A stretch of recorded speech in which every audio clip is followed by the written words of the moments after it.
It's together.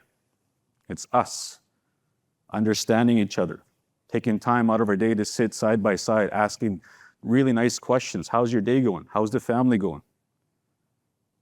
Taking time to hear each other's turning point events, their stories. So my Kôkom lived her life like this.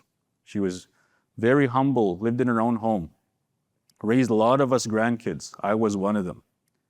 Sitting with my Kôkom, she would often emphasize the importance of miuichituin, miupematsuin, trying to live right and live in a good way with each other.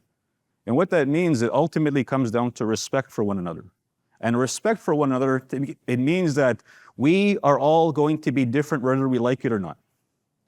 What matters is we respect each other's differences, cultural differences, and we do the best to live side by side in harmony. Now, how do we get there? How do we get to that point? Well, my friends, I want to tell you a story that brought me to this room. I'm going to touch the screen again. Within a few years, my Kôkom, living with my Kôkom side by side with her in her living room. My Kôkom let us live in her living room right on the floor. There's a couch there, and the rest of us slept on the floor. Within a few years, my mother was able to get us a little 2-bedroom house, the one pictured on this screen. On this screen, a little 2-bedroom house, the 4 of us, we call this place home. My 3 younger sisters on the screen shared a room. I had my own room. I was a spoiled kid. But there's a teaching to that. See, where I come from, there's a great teaching of respect between your siblings. And I wasn't allowed to behave inappropriately, even tell inappropriate jokes around my siblings. I would get disciplined. Vice versa, they weren't allowed to. That respect factor was ingrained. And it came from a place called our ceremonies. Our ceremonies, my Kôkom would take us to these places and we'd be forced to sit there. I'd have to bow my head, open my ears up and listen to people. I don't know if you noticed this, but if you work with Indigenous peoples, First Nations in particular, you'll notice this characteristic, eye contact. The eye contact is very prevalent, especially for the ones who grew up around ceremony. What this means is, here's an example of this. If I didn't tell you this, you would assume differently of me or a peer.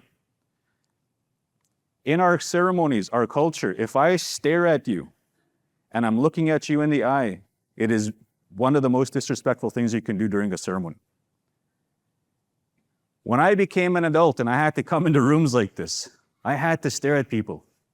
It gets me really uncomfortable. My eye twitches sometimes.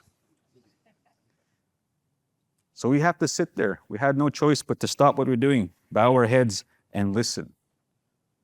So you'll notice that characteristics. If we're chit-chatting after this and I'm talking to you, you'll notice I'll look down, look up, look down, look up. It's a part of who we are. It's our way of showing respect to you. In business, it's a different story. You have to shake hands, you have to stare, you have to be very intent in staring and looking at a person. Otherwise, the minute you look away, you're like, oh my gosh, I can't believe how they made me feel. I don't feel heard. So if I didn't tell you that, you may have created a thought process that may not be true. That's why it matters to take time to understand each other, especially from different backgrounds. Sit together, network together, work together, tell each other stories.